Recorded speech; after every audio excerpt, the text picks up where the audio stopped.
Hello, everyone. Hi. Oh, Hi. well, this is interesting. I didn't know this function existed. That's quite cool, right? Which one?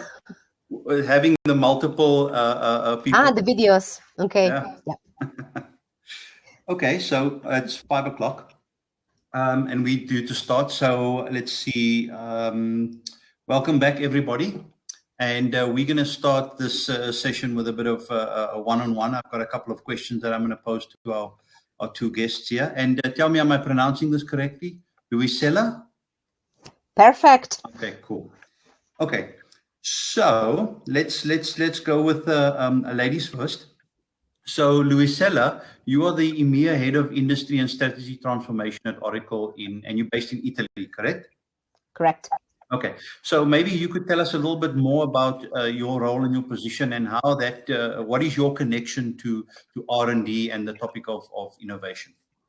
Yeah, thanks for the question. I mean, first, my role is something I would say unusual, okay, and new for many companies. So it means that my role, I'm an industry advisor. So it means I do advise usually C-level on the next step they should take in terms of digital transformation and digital strategy using obviously emerging technologies. And this is why I'm linked, that's the link with innovation and research and development. I feel privileged because, you know, I have a team that is working on EMEA. So it means we can have a look, you know, to what is happening in a wide region. And, you know, I'm looking after 8 main industries, okay, from manufacturing to telcos to financial services and so on. So we actually, you know, we observe what is happening in the market. We advise about what should be the next step in your digital strategy and digital transformation.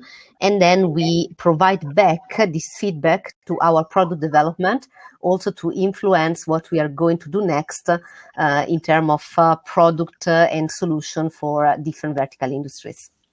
Okay, so that sounds like quite an advisory role, right? Yeah, is an advisory role. The reason why I was telling you this is a bit unusual because yes, I'm working for a SaaS company, Oracle, but our role is as an advisory, like you may find in McKinsey or Bain, you know, in more the classic consultancy.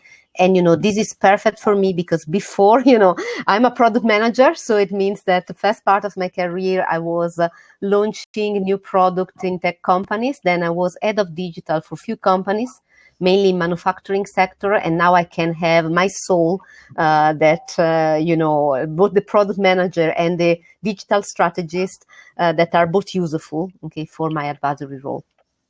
Okay. So Nicolas, if I can ask you, in your position as innovation booster for Orange Africa, and I see also for France, I assume, how does that compare to what you are involved in terms of R&D and innovation? Well, thank you for having me. Actually, I'm an expert in innovation program manager at Orange, a telecom operator. So what are innovation program as we understand it? It's basically open innovation. I started some years ago an open innovation program with internet user. It's called Imagine with Orange, and it invites all the internet users to participate to a creative product that Orange might design. I also started an entrepreneurship program. It's open innovation with the employees, inviting all employees of Orange. We are 150,000 in Europe and in Africa to share their ideas, and if their ideas are selected, we incubate their ideas just like an internal startup to enrich the Orange portfolio of services. And most recently, I started a position as innovation booster at Orange Africa, as you mentioned it. It consists in helping the 20 innovation manager of Orange in Africa. We are operating in 20 countries, so one innovation manager per country. I help them to develop their project locally. We have defined a local innovation process involving the business unit and the employees, collecting ideas, testing with the ideas with a short experiment, and then bringing them to market. What can I say? I've also linked to the entrepreneurship program I developed, wrote a book which is called The Entrepreneur Factory, and which goes 10 steps to shape, to design a successful entrepreneurship program in your corporation. Okay, so if I'm looking at comparing and contrasting the two things that I've heard. So Luisella, you are doing more on the advisory side, on current trends, and probably involved with a wider group of industries and people and companies. And Nicolas, you are on the execution side with a specific company with Orange, right? So let me ask both of you, and we start with Luisella again. What are the technological trends that you think we should have on our radar for 2021 in the short term? Yeah, and thanks again for the question. I have to say there are two sides, of this question, okay? Because if I will talk only about what are the trends I will see in purely technological term, I don't think we do see a lot of new stuff compared to a few years ago. Okay, I will simply tell you, we do have these, when we are talking about artificial intelligence and machine learning, blockchain, Internet of Things, augmented reality, virtual reality, mixed reality.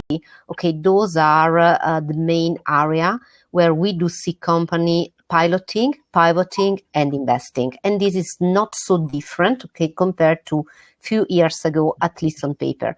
The big difference is that, and we do see every day, the pandemic has accelerated the digitalization and in a way also the curiosity to try out new things and to identify new ways to expanding from, not only identifying new business model, but also, changing your workflow, changing your processes and so on. So there is a true speed up on using those technologies in a smarter way, but also being much more open to pilot and pivot some of those technologies. If I look, a bit in perspective, because obviously I do talk about innovation, emerging technologies in few years. Okay, I think all my life was spent in digitalization, since my first job to now. If I think about artificial intelligence and machine learning, for instance, if I think about 3 or 4 years ago, it was a bit a hype. Okay, so we were talking a lot about that, but we didn't see a lot of real projects that were using algorithm in the right way. Now, I think people, they are using it. I can provide you a couple of short example. Okay, we made a survey. We made a couple of survey. One is called Money and Machine, and another one is called AI at Work, where we were trying to investigate real usage of new technologies, either at work or for managing, finance as a personal finance or in a professional way. In both the research, the result is like almost 75% of the people we interview, and you have in one panel is 2,000, in another panel is 9,000, but so a relevant panel. They say, yes, we are already using machine learning and AI, and why we are using and what we think is useful too. In many cases, to find information, so it means that 30% of the people, I can find information useful for my job. We had around 27% of people say, I delegate activities, okay, to the algorithm. This, I think, is already extremely important. And really funny, we had one finding that was related to, would you prefer to talk about your stress and anxiety with your manager or with a chatbot? And 68% of the people replied, I would prefer to talk with a chatbot about my anxiety level. Why? Because, they found the chatbot neutral, not judgmental, not interrupting them. Just listening without advising. They could exit from the conversation easily and so on. And this is a bit provocative, but is also interesting, okay, to notice how there is, we are at a level of acceptance and usage. So it can just go farther, we can have more and more. Now I gave you some really generic example, okay, macro example, but then obviously we may also deep dive more in specific use cases where we do see, this usage also in the different industries. Okay, so thank you for that. Interesting. Just on a comment from my side, maybe it's a testament to my age, but I would still like to speak to a real person on the other end of the line. But yeah, maybe that's for the newer generations. So Nicolas, do you agree with those views? Do you have an opposing view? What's your views on what to watch out for in this year? Well, I'm not so much in the technological trend watch. My specialty is really in setting up a framework favorable to innovation. And for this, I have a philosophy. One might say you need power and an army of people and resources to change the world with your innovation. But I like the quote of Margaret Mead, which says, "Never doubt that a small group of thoughtful, committed people can change the world." Indeed, it's the only thing that ever has. So I really try to share this spirit with the innovation team I train, I support. And another idea is thinking of pitfall for innovation. I think one of the biggest pitfall is to focus on your initial idea that may be based on a technology trend. I think you have to confront this idea as soon as possible with a short experiment with your target users to collect its insight. Maybe it can be surprising, as Luisella said, it might be surprising that people want to speak with a chatbot rather than a human being, but that's the way people see it, and you have to accept it. Yeah. And as we say in the Lean Startup methodology, you have sometimes to pivot your idea. I like on this chapter the quote of Ash Maurya, who has written the book Running Lean, based on the Lean Startup methodology, which says, "Don't fall in love with your idea, but love the problem of the user. This way you can capture value." Yeah, absolutely. And to tack on to what I mentioned earlier about my personal preferences, I do realize that I am definitely not an early adopter when it comes to technology or new processes. I tend to want to see all the bugs worked out, right? Which also has its advantages, right? I do come late to the technology game, and then when I figured it out, it's like, wow, why didn't I do it sooner, right? But that's just me. I agree. I think that innovation is also about change management. You have to convince the user to change something in the way he consume a digital product in my industry. Yeah. And for this, it's not about pushing a technology so much, I believe. It's about creating the desire to change. Yeah. So understanding what problem you are solving for your user with this new service. Exactly. So, Luisa, you mentioned earlier that you said compared to the last few years and what you see coming this year, not much changing.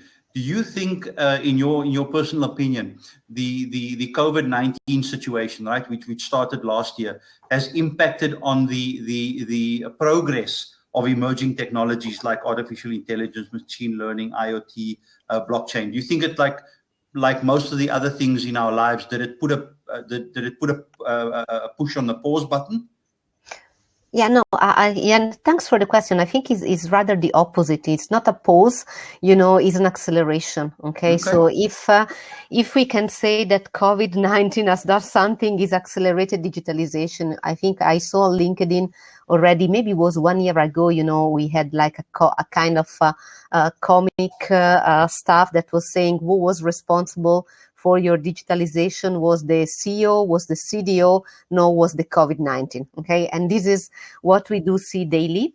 I was reading an analysis done by McKinsey that they were saying that based on the industry, the acceleration could be between 3 and 7 years. 7 years, the industry that were a bit behind, okay? Behind simply because they didn't feel the need, okay? They didn't have a kind of compelling reason for innovating.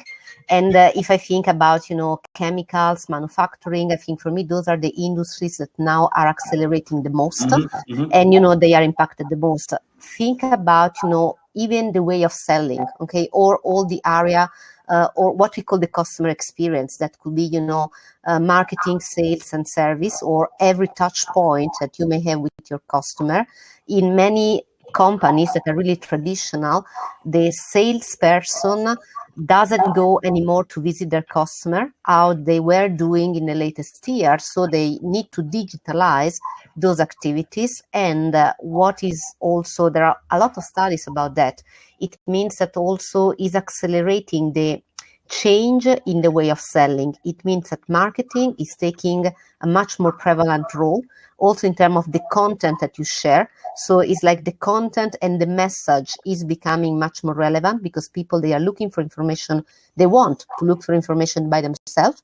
And then when they already understood, they already done their evaluation, they may get in contact with the company, not necessarily with a salesperson, but maybe they want to get the quote online again by themselves. So it's like all this cycle that, especially for some industry, was extremely still based on face-to-face kind of, I knock at your door, I come to take a coffee with you.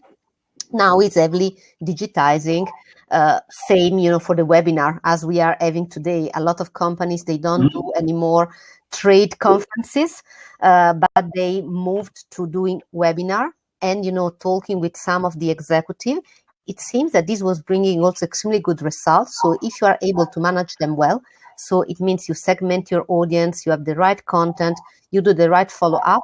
This is working really well also in terms of lead generation and, having, the goal, the KPI in terms of branding and marketing you had with a trade conference done face-to-face.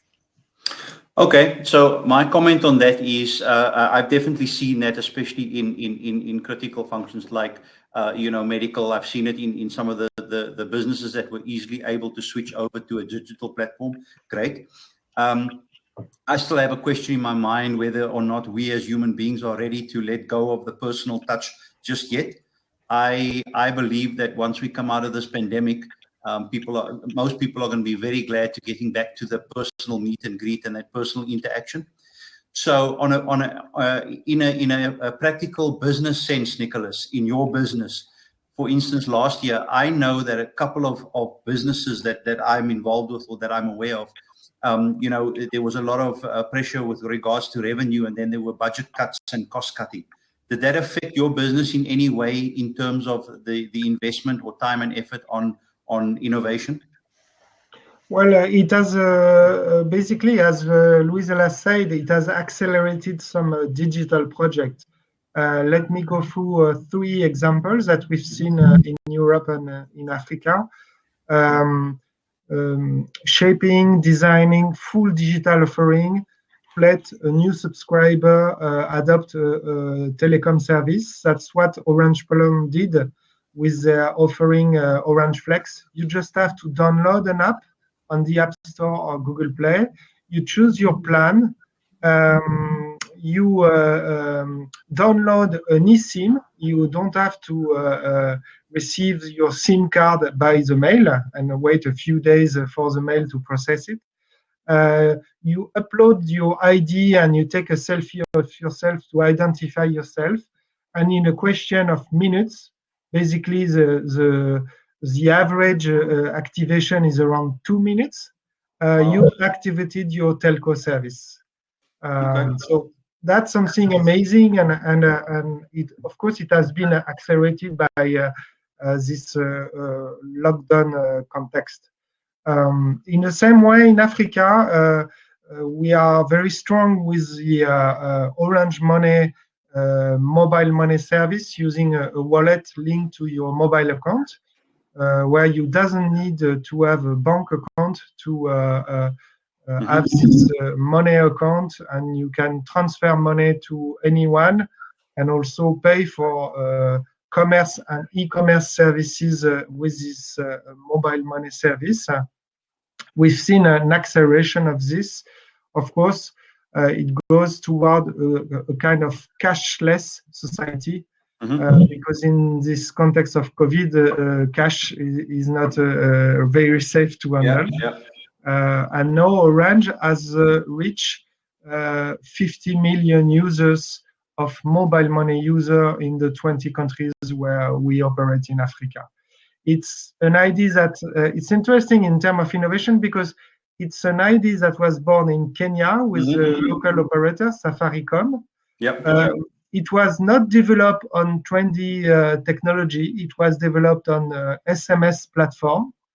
It's called USSD. And Orange adopted the ideas and developed a platform to serve the 20 countries where we operate. So we scaled basically the ideas. It was not our idea, but we scaled it. And maybe that's the most meaningful success of innovation of Orange for the past 10 years, where the idea doesn't come from us, but we scale it, and it really solves a user problem, because 20% only of African people have access to a bank account. So it's very uneasy to do money transfer when you don't have a bank account, and it solves this problem. Well, you know, there's a saying that says necessity is the mother of all invention, right? Yes, it resonates with what we call jugaad innovation or frugal innovation, exactly. And if I take the examples from the two of you, it seems like you've personally experienced that the COVID-19 has basically accelerated your experiences, right, in innovation.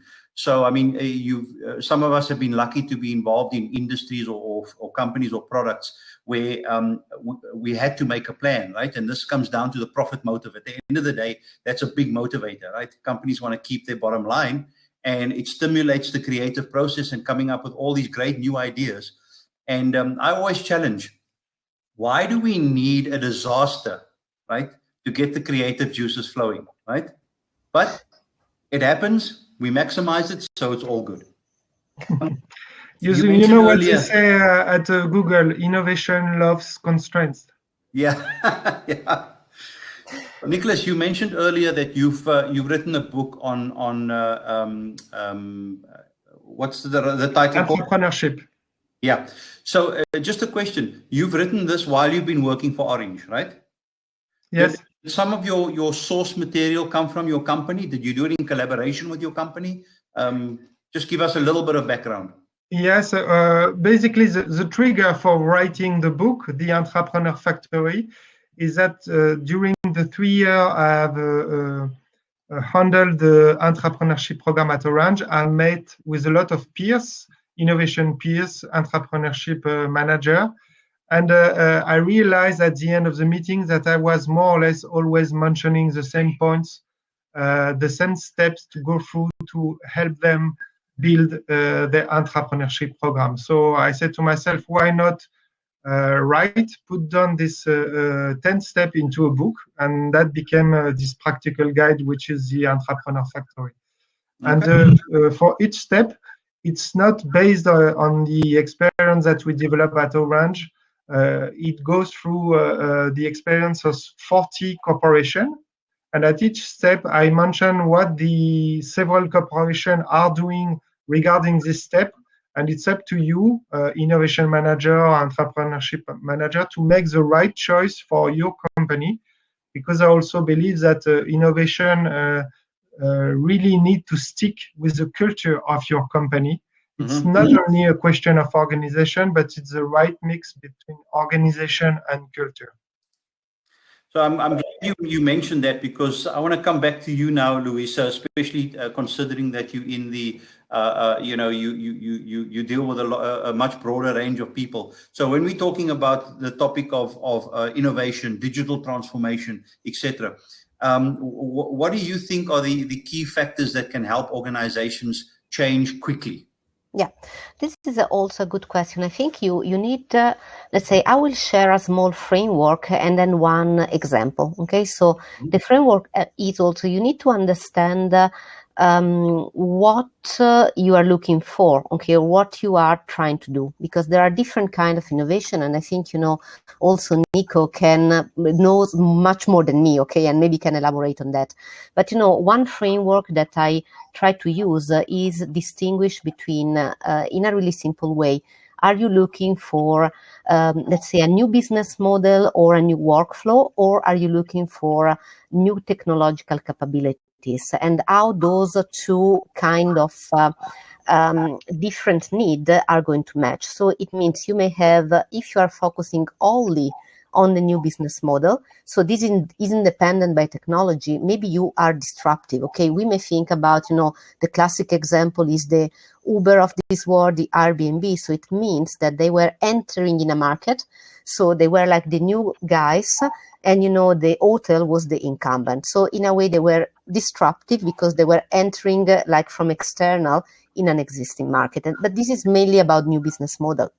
Then you may have routine, okay, so innovation, that then it means that you leverage that what are the existing business model or the existing processes, okay, that you do have, and you may use a new technology because you want, maybe it's like the classic faster, better, cheaper, okay, it doesn't mean that you do necessarily something new, but technology support you to have cost saving or to be faster and so on. But finally is routine innovation, because you are not changing, the way to do business or the service you offer to your customer. You may have on the other side an architectural innovation. So it means, yes, you are new, but you are mainly new in the technology you are using. The example we were giving before is, okay, you start using machine learning. Okay, maybe you will innovate also in the long time business model, but today you say, I can use a technology that I didn't know before. So, and this is mainly in my architecture is driven by technology. Or you may have a really radical innovation, okay, and we do see some virtuous example. You say, I'm at the same time using a new technology, and I'm also changing my business model. And I do have in mind, a company we work with in the chemical sector that decided to apply machine learning, in terms of predictive maintenance for their own. And then, since this was so successful, they decided to sell it also to others. So it means it started with technology, and then it became a new service they could offer to other people. Then, in short, in 2 words, the example, because I think this is like a kind of iconic example. I'm starting using since 3 months, in how also a change in terms of technology, it can change also the culture and the mindset. Okay, this example is a company called Mondadori. If you are not Italian, probably you don't know them, okay? So sorry for that. It's a publishing company, and they are both in Italy and in US. They do have around 2,000 employees. And during the pandemic, because, suddenly everyone had to work from remote, so they were not more at office, they decided to launch a digital assistant for the main HR processes, but also learning activities. Why? Because they noticed fast that people were accessing to the tool via mobile, even if they were at home, because maybe they were looking information, in the evening from the sofa, or they were doing training, at funny time of the day. And then they wanted to offer something also to make their life easy. Okay, so they launched this digital assistant, and people they could use for ask, okay, at what time office is open or not, okay? What are the policy to come at office? Or how many days of holidays I have left? Or maybe I want to access to this training and so on. So it was an immense success. So in 3 months, they were dealing with around 35,000 conversations. They had 92% of success rate. For the people familiar with training of the chatbot, it means that the chatbot was able to reply correctly to all those different questions that were asked. And back to the culture point and the mindset, they were extremely surprised by the fact that this was adopted by 3 different generations. So it means from the super young person to the 60-something employee. And they were extremely surprised, okay, because they were not expecting this success. They were not expecting the 60-something was using it in a such proactive way and was enjoying it. And, you know, they replied, because we were running a lot of interview to them to understand the reason of success, and say, okay, because this is easy, okay, so it's simple, but this is easy. You can find the information in 2 clicks, and so everyone is using despite their age. And when was this launched? This was launched in 2020. You know, for me, the year didn't, we are still in 2020 in my mind, but was launched around May 2020. Okay, so here's the question when I listen to what you're saying, right? So you've given a very successful example. My question, and it doesn't need an answer, this is just food for thought for everyone listening. If we did not have coronavirus last year, do you think we would have achieved the same success with this kind of initiative, right? Think about that, right? So, Nicolas, what do you think in your business? Do you have any examples of pre-COVID and then during COVID challenges when trying to adopt new technology? Well, I mentioned the idea of exploiting fully and commit to the digital channel. I think that it has really accelerated the fact that Orange offering are available fully digital now, and also the use of our Orange Money service, which is fully digital. I think that regarding the zone, the regional zone where I operate, Africa, with a broad view, there is a strong opportunity regarding e-commerce. Of course, it's easier to buy online when the shop offline are closed. For many years, e-commerce has met a lot of challenge in Africa because the lack of payment mean, because of the difficulty of the logistic to deliver the product. But again, this digital contact society, or this touchless society, has put forward e-commerce. And in 2021, it's not linked to COVID, but a free trade agreement will start to run in Africa. It's called AFCFTA, and basically it cancel all taxes for goods that goes from one country to another in Africa. It involves 55 countries in Africa. It's a little bit like the free trade agreement that came in place in Europe in the 60s and the 70s. And so that's a huge opportunity for African people to connect one good from an e-commerce shop that is located in another country, at the country where they live. And we have to watch if this will become a reality, and we have to look if the e-commerce rise, if 2021 will be the year of the rise of the e-commerce. Okay, thank you. So, I heard a couple of key words throughout our discussion, right? And I think I touched on it in my talk yesterday as well. Culture, mindset, necessity. Nicolas, when you talk about Africa, Africa in terms of technology is obviously considered an emerging market, right? In terms of rollout and availability. So a question that crosses my mind with your payment system, right, using the cell phone. Unfortunately, Africa has got a notorious reputation for, corruption, crime, scams, etc. What is the security measures tied to the cell phone transfer of money situation? What happens if someone's number gets stolen? Are you aware of any issues? How big is it? Was it a non-issue? I think on this, Orange has been very cautious and careful, and The rollout of the Orange Money service over the 20 countries has been completed over 10 years. So step by step, country by country, securing the money transfer and the money management in order to, and this is a strong power of Orange because of its brand, in order to always secure the trust of the user. And the user can be an end user, a consumer, or it can be a shop, an e-merchant, to secure the trust toward this service. And now we have countries not only where Orange operate, but in the rest of Africa, like Nigeria and Kenya, who have reached a very high number of consumers. We don't speak of 1 million or 10 million. We approach 100 million of users in each of these countries.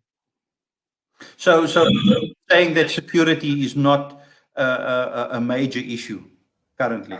I think it has been handled, and so it has put away the threats of corruption and hacking the system. Yeah. Okay.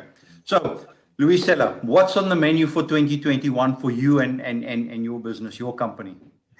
Yeah, that's a good question. I mean, right now, you had a really good point. Let's say if COVID-19 wouldn't have created this compelling reason, we would have seen this strong acceleration, and I fully agree. Okay, it was this strong acceleration. So, what we do foresee, we see that this growth in acceleration is not going to end soon. So we see that this is something that it will go to continue. Also because, it's like you are setting the bar up and upper, because, if everyone in a certain industry, a certain sector start to innovate, then also all the sector, all the other competitors will do the same, because you are setting the bar. So we do see almost in the next coming years still an acceleration of the digitalization. There are few points that were touched, but for me it's e-commerce. I agree. Someone is saying home delivery of everything, truly everything. Okay, so and now we are used. Okay, also me that I'm a person working in digital. I was not used to order, my food to be delivered at home. Now is what I'm doing. Maybe I'm still going to the supermarket time to time, but during the lockdown, I was forced to order online, and so I'm ordering online. So if this is happening to me, I imagine that is happening also to many other people. And then, other, as I told you, is more, now there is this acceptance about let's use technology. Nico was mentioning cashless payment. This is another big trend we see, but I would expand to have a touchless way of doing things, without entering the details, but anytime we can do things in a digital way, there is a kind of preference. You may think about at the airport or your identity management, all these kind of activities, maybe some of them will quickly decline, okay, when we can, when we will be back, to travel, or, when we won't be forced to wear the mask and so on. But some of them will stay simply because they are easy, and we will get used. Okay, so and I think this is what we do see happening. There is a last trend I would like to mention. We didn't touch today, but I think it's really interesting. It's called reshoring. So and this is obviously impacting both retailer, wholesaler, manufacturer.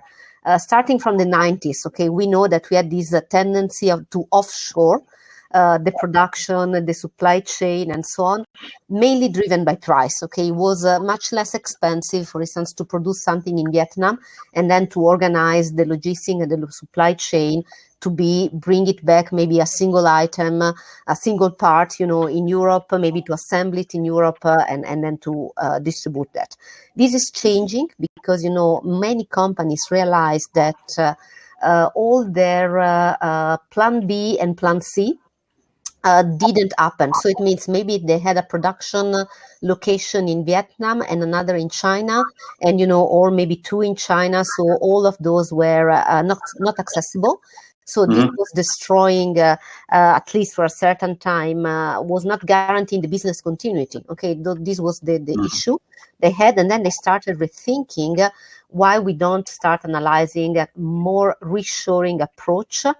And this is also driven, so again, was accelerated by this specific situation, but is also driven by a couple of other factors that are related to fast, if we want to embrace, Industry 4.0, smart factories, so adopt these new technologies, we probably need a certain quality, a certain engineers, and probably we need to monitor and control, and it's easier that we do have close, okay, that we can find these kind of skills.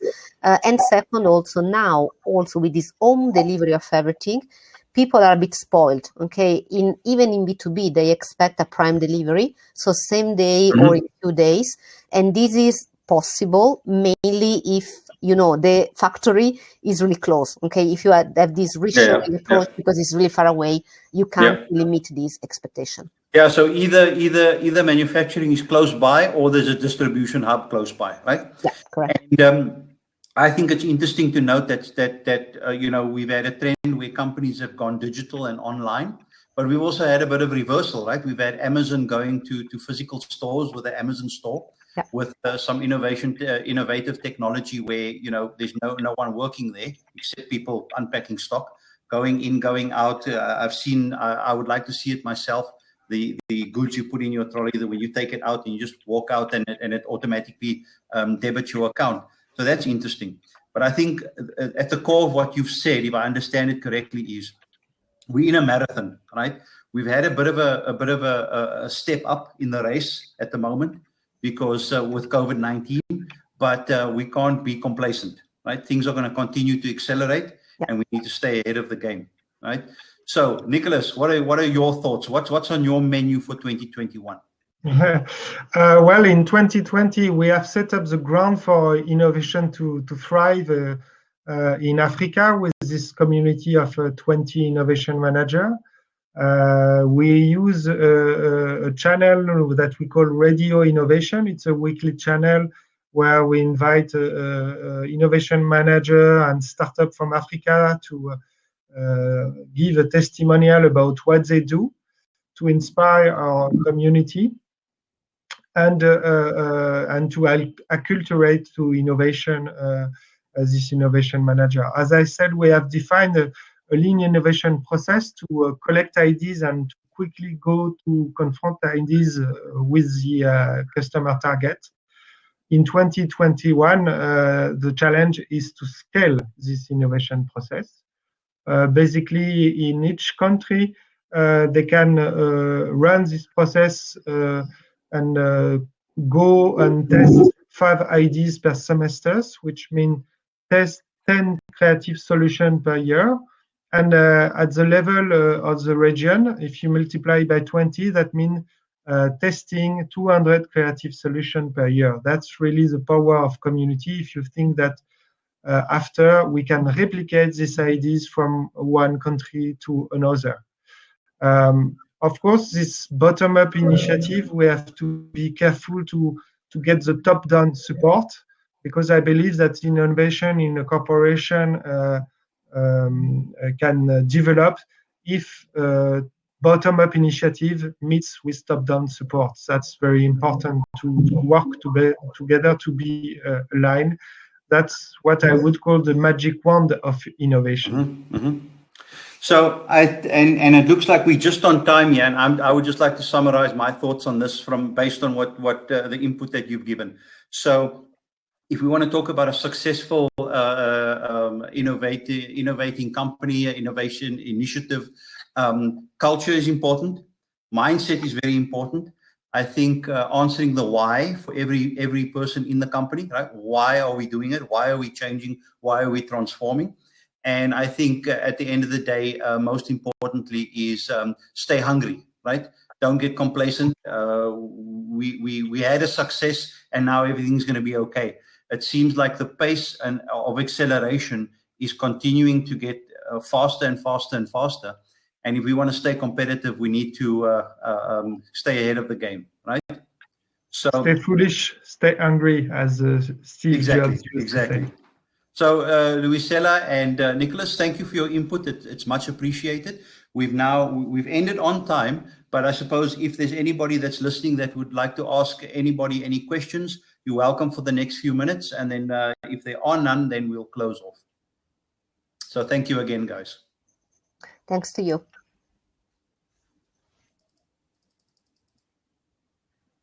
Don't hesitate to connect on LinkedIn if you want to further dig in the innovation process.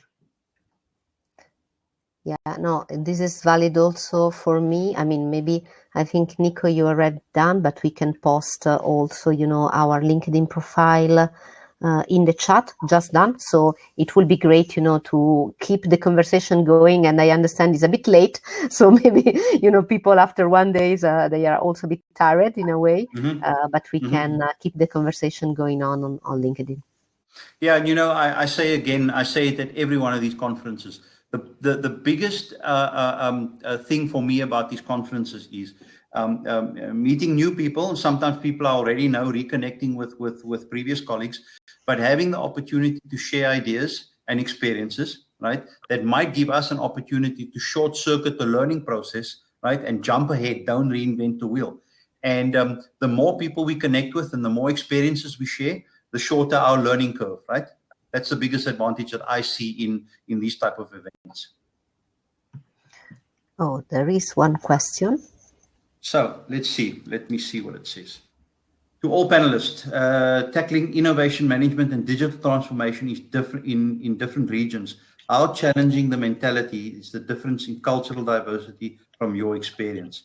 So I suppose that comes down to what experiences do you have with implementing these changes or innovation, launching innovation ideas in different cultures, different regions, etc. Who'd like to go first? Well, I can share what we do in Africa, because obviously between countries from West Africa and countries from the Middle East and countries in the Maghreb like Tunisia and Morocco, the culture is different, the mentality is different, the challenges are a bit different. But I must say that there are enough commonalities. One, to define a common process that lets local flexibility to go on. Of course, it's not a rigid innovation process. And second, we see during radio innovation with this invitees sharing what they've done in Africa with the digital service. We see through the question and the attendees that people share really enough commonalities to be part of the same community. Well, I can tell you from my experience, I've been fortunate enough to work in a number of cultures and different businesses. And you can even find, and this is especially true if anyone is listening has got experience in Germany, you can have different cultures in the same country, right? And I think at the end of the day, it's about thinking global and acting local, right? Luisella? Yeah, no, I think, Brent, I fully agree with you. Let's say I noticed because, I do work for an American company and I do manage Western Europe and EMEA. Okay, so I do have, maybe I have a bit less experience with Asia, okay, with Asia Pacific. But I think North American culture is really oriented to process and standard. Okay, so this is also a way of innovating. So it means if I'm thinking about, continuous learning, but okay, this kind of culture is like also the learning, say, okay, there is, 2 or 3 weeks every year that all the company dedicate this time to learning in a kind of really structured and process-driven way. And this is also in the good and the bad, okay? It's not a judgment. It's like what I do notice. If you look at Europe, okay, and there are, I think, a lot of differences even by country in Europe. I worked many years in Germany. I work in Belgium, in Ireland, in UK. I was an expat for all my life. So you may find those differences. But anyhow, I think sometime, maybe since we are in a really mature market, is a bit more complex and complicated to be creative, but also to implement, okay, this creativity and innovation. On another side, I think if I look about, the EMEA market, or, maybe Nico has more experience than me in Africa. Okay, this is sometimes really good because you can be much more innovative. You can leapfrog, okay, also in terms of technology. You can implement something completely new from scratch because you don't have a legacy.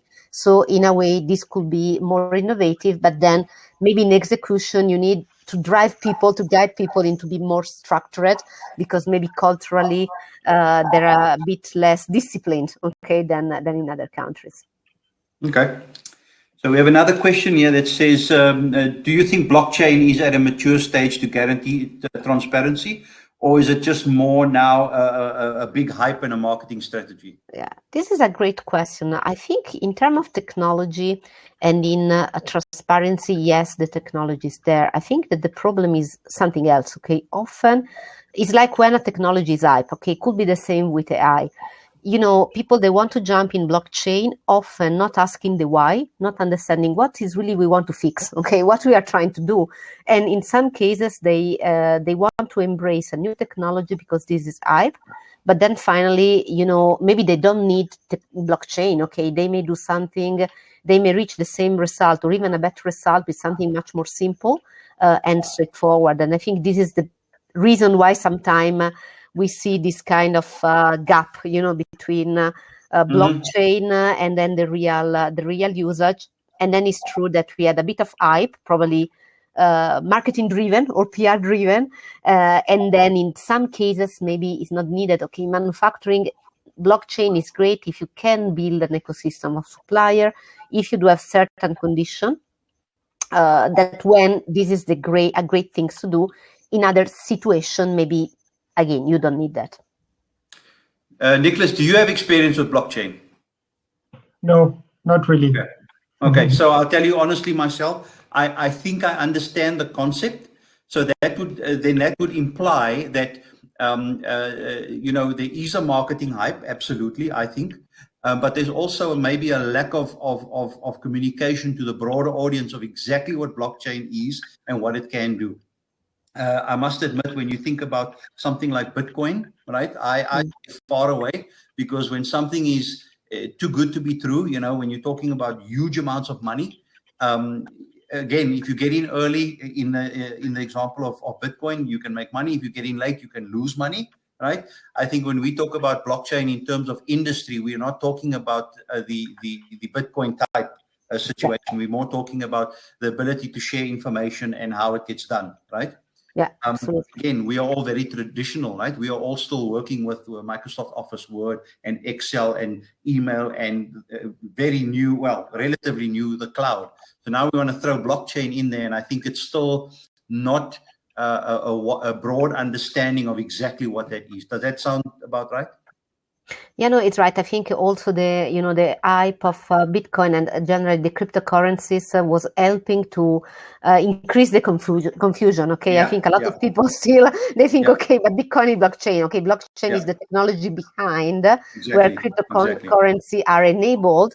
But obviously, you can use blockchain for doing a number of activities that are absolutely not related to the Bitcoin, Ethereum, and all the cryptocurrency. I think that's the point when you talk about marketing. So in most people's minds, they've got I don't want to say a negative example, but a bad example, because it's just this wild swings in the value of Bitcoin.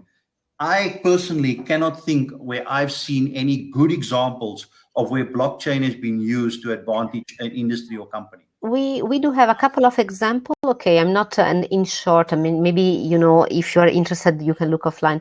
We have done a blockchain together with Volvo, actually, to track the cobalt for all electric vehicle. That cobalt in the battery still likely is one element that could be not so sustainable. And so Volvo, I think, was the first automotive that was using blockchain exactly to track the cobalt component of the battery in electric vehicle.